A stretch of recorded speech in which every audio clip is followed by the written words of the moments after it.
Guys इस बड़े से बॉक्स में आज हमने मंगवाया है हाई बैक गेमिंग चेयर। और सबसे अच्छी बात जो मैं सबसे पहले डिस्क्राइब करना चाहूँगा कि जो ट्रांसपोर्टेशन है वो काफ़ी अच्छी रही है और इसमें कोई भी ऐसा कोई दिक्कत नहीं आई है। इजीली हमने इसको पिकअप किया है, उन्होंने एक गाड़ी में ये लेके आए हैं और कोई भी ऐसा खतरा नहीं था जो टूट फूट वाला कुछ इसमें ऐसा हो सके।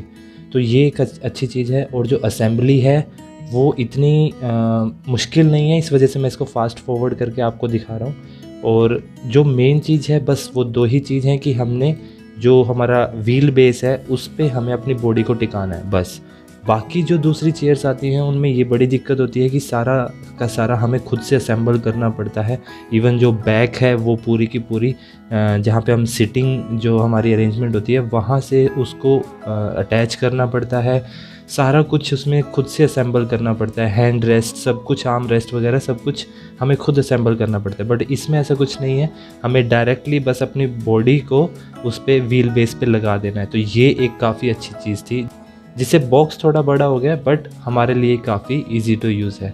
तो ये असेंबली आप फास्ट फॉरवर्ड में देखिए, जो भी फीचर्स हैं वो मैं आपको बड़ी जल्दी ही समझाऊंगा। और मीनवाइल अगर अब तक आपने चैनल सब्सक्राइब नहीं किया तो चैनल सब्सक्राइब करें और बेल आइकन पे क्लिक ज़रूर करें ताकि जो भी नई अपडेट है वो आप तक पहुंचती रहे।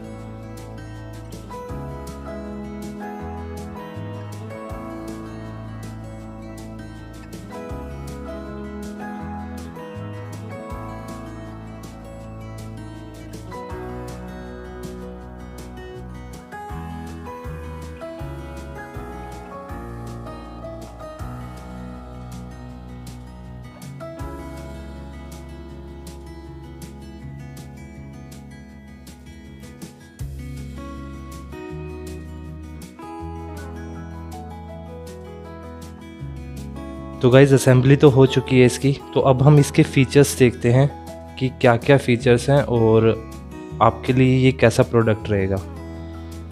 तो सबसे पहले अगर बात करें यहाँ पे इस हैंड रेस्ट की, हैंड रेस्ट बहुत एडजस्टेबल है, आप हाइट चेक कर सकते हैं, ये मिनिमम हाइट है और इसके बाद आप इसको हैंड रेस्ट को इतना ऊपर तक लेके जा सकते हैं।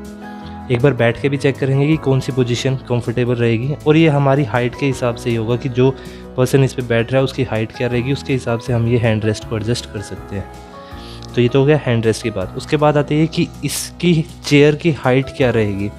इस चेयर की हाइट ग्राउंड से 18 इंचज़ है और हम इसको लिफ्ट कर सकते हैं 3 इंच तक। तो अगर हाइट की बात करें तो 18 से 21 इंचज़ तक हम इसको यूज़ कर सकते हैं, इस हाइट को हम इसको यूज़ कर सकते हैं। फिर आती है इसके रिक्लाइनर की बात। जो हमारा ये पोर्शन है ये रिक्लाइन हो सकता है और रिक्लाइन का जो मैकेनिज़्म है वो सिंपल जो हर एक चेयर में जो पहले भी आपने यूज़ की होगी वो यही रहेगा।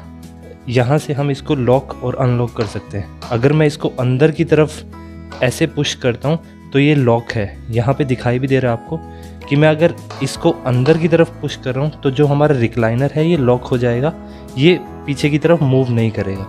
जो रिक्लाइनर है उसका जो रिक्लाइन का एंगल है वो 120 डिग्री तक है, 120 डिग्री से ज़्यादा ये रिक्लाइन नहीं होगा। और जब हम इसको इधर कर देंगे तो फ्री है, फ्री टू रिक्लाइन है ये, फिर ये लॉक में नहीं है।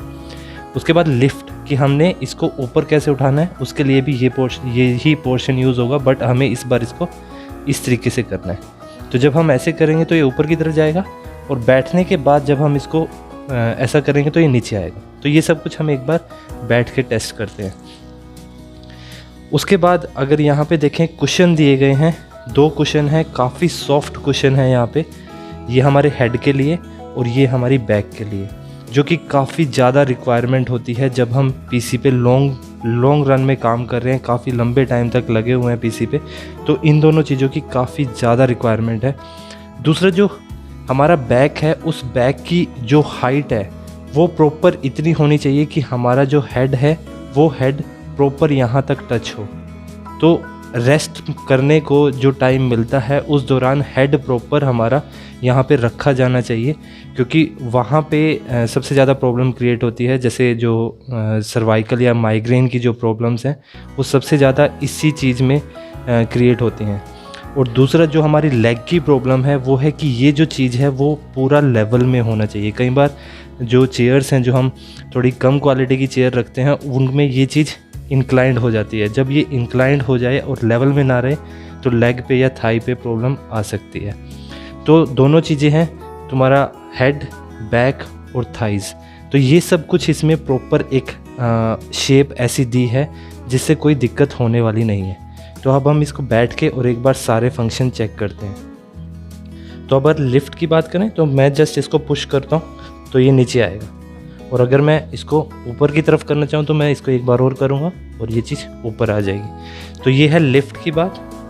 अब अगर रिक्लाइनर की बात करें तो हमारा ये रिक्लाइन हो रहा है,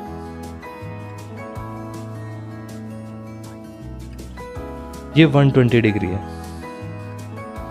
इस रिक्लाइनर को लॉक करना है अगर, तो मैं इसको जस्ट अंदर की तरफ पुश करूँगा।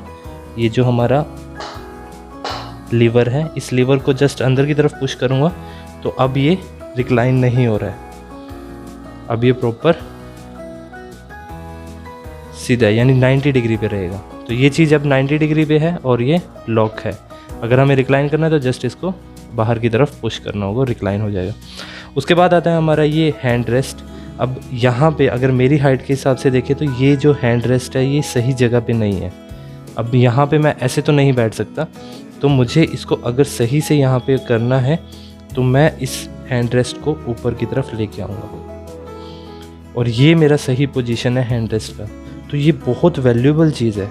अगर किसी की हाइट कम है तो उसके लिए ये पोजीशन इम्पोर्टेंट है, और ये शायद जो सबसे ऊपर वाली है वो अनकंफर्टेबल हो, बट मेरे लिए जो मेरी हाइट है उसके लिए ये जो चीज़ है ये कंफर्टेबल है। बट अगर मैं इसको बिल्कुल नीचे कर देता हूँ तो ये अनकंफर्टेबल है। तो ये जो एडजस्टमेंट है हैंड रेस्ट का ये बहुत इंपॉर्टेंट है, और ये काफ़ी सही फीचर मुझे लगा। तो अगर ओवरऑल इस चेयर को देखें तो कोई कमी नज़र नहीं आ रही है। हैंड रेस्ट पे पैड्स अगर लगते तो और बेटर लगता, बट ये जो हैंड रेस्ट है ये वैसा नहीं है कि प्लास्टिक का है। आप इसको देखोगे तो रबर का ही है, बट काफ़ी प्रेस करने के बाद ये समझ में आता है कि ये रबर का है। तो वो हार्ड प्लास्टिक नहीं है और हाथ पे चुभने वाली चीज़ नहीं है, बट थोड़ा कुशन ज़्यादा होता तो हैंड रेस्ट को और ज़्यादा अच्छी कंफर्टेबिलिटी मिलती। तो अगर मटेरियल की बात करें, एक अच्छा लेदर जिसको PU लेदर बोलते हैं वो चीज़ यहाँ पे यूज़ हुई है, और आप देख सकते हैं क्लोजली कि कितना सही लग रहा है मटेरियल। मतलब एक अच्छा लेदर यूज़ हुआ है, और कुशन बहुत अच्छा है यहाँ पे कुशन बहुत सही है। अब जो ये 2 पिल्लोज़ हैं जो इसमें लगे हुए हैं इनको हम ओपन कर सकते हैं। यहाँ पे इसका एक वेलक्रो लगा हुआ है, इस वेलक्रो को हम ओपन या क्लोज़ कर सकते हैं, और अगर आपको ये हटाना भी है तो आप इसको यहाँ से हटा भी सकते हैं। तो ये भी एक अच्छी चीज़ है, और वैसे लगा के रखेंगे तो बेटर है, क्योंकि हमेशा हमें हेड को रेस्ट देना ही होता है जब भी हमें थोड़ा टाइम मिलता है बीच में। तो ये हेड रेस्ट के लिए काफ़ी सही है। हम इसको यहाँ पे इसको फिर से लगा सकते हैं वेलक्रो की हेल्प से। उसी तरीके से जो ये हमारा बैक के लिए है इसको हम ऊपर नीचे कहीं पे भी शिफ्ट कर सकते हैं। बिल्कुल नीचे रखना है, मिडल में रखना है, या इस पोजीशन पे रखना है, किसी भी पोजीशन पे हम इसको रख सकते हैं। दूसरा, इसको भी खोल सकते हैं, यहाँ पे वेलक्रो लगा हुआ है, आप इसको खोल सकते हैं। तो ओवरऑल ये प्रोडक्ट काफ़ी सही लगा मुझे, और आप अलग अलग प्राइजेज़ में अलग अलग टाइप की चेयर्स इस टाइप में जो गेमिंग चेयर्स होती हैं, तो गेमिंग चेयर्स में आप अलग अलग टाइप और अलग अलग प्राइस में ले सकते हैं। बट मेरी रिकमेंडेशन ये है कि अगर आपका बजट कम है तो कहीं ना कहीं से आप इसको 10,000 अमेज़ोन से आप इसको 10,000 पे ले सकते हैं, लेकिन कंपनी का थोड़ा डिफरेंस हो सकता है। तो 10,000 से लेके आप जा सकते हैं 26,000 30,000 तक भी। तो एक मीडियम क्वालिटी की चेयर 10,000 में आपको अच्छी खासी मिल जाएगी। अगर आपको थोड़ा हाइयर पे जाना है तो 17,000-18,000 में काफ़ी अच्छी चेयर मिल जाएगी, और अगर उससे ऊपर जाना है तो आप कितनी भी रेंज तक जा सकते हैं। तो लेकिन ये अगर आप चेयर देखें तो इसमें ऐसा कोई कमी नहीं लग रही है, तो आप ये चेयर भी बाय कर सकते हैं। वो मैं लिंक आपको डिस्क्रिप्शन में डाल के रखूँगा, आप वहाँ पे चेकआउट करके बाय कर सकते हैं। Okay friends, thanks for watching, take care.